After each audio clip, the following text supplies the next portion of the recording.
கள்ளக்குறிச்சி விஷச்சாராய சம்பவத்தில் சேலம் அரசு மருத்துவமனையில் 20 பேருக்கு தீவிர சிகிச்சை அளிக்கப்பட்டு வருகிறது. இதுகுறித்த விவரங்களை செய்தியாளர் சிலம்பரசன் வழங்க கேட்கலாம். சிலம்பரசன், வணக்கம். விவரங்கள் என்ன சொல்லலாம்?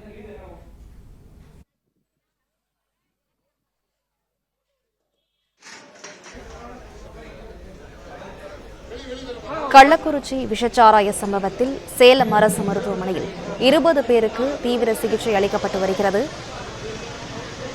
கள்ளக்குறிச்சி விஷச்சாராயம் அருந்தி பலியானோர் எண்ணிக்கை தற்போது 29ஆக உயர்ந்திருக்கிறது.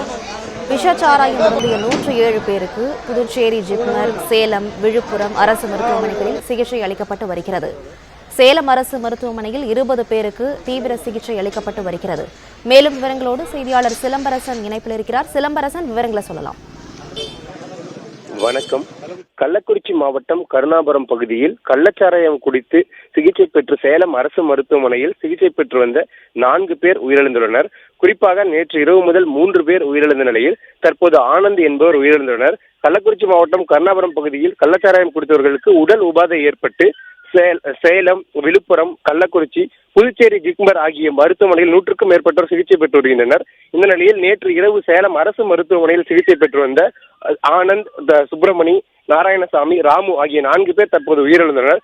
குறிப்பாக நேற்று இரவு 10க்கும் மேற்பட்டோர் அனுமதிக்கப்பட்டிருந்த நிலையில் தற்போது 20க்கும் மேற்பட்டோர் சேலம் அரசு மருத்துவமனையில் 20க்கும் மேற்பட்டோருக்கு தீவிர சிகிச்சை அளிக்கப்பட்டு வருகிறது.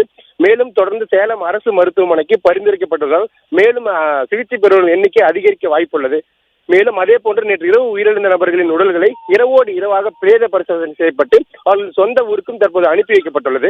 சேலம் அரசு மருத்துவமனை பொறுத்தவரை தற்போது 20க்கும் மேற்பட்டோருக்கு சிகிச்சை அளிக்கப்பட்டு வருகிறது. சிகிச்சை அளிக்கப்பட்ட 4 பேர் தற்போது உயிரிழந்துள்ளனர்.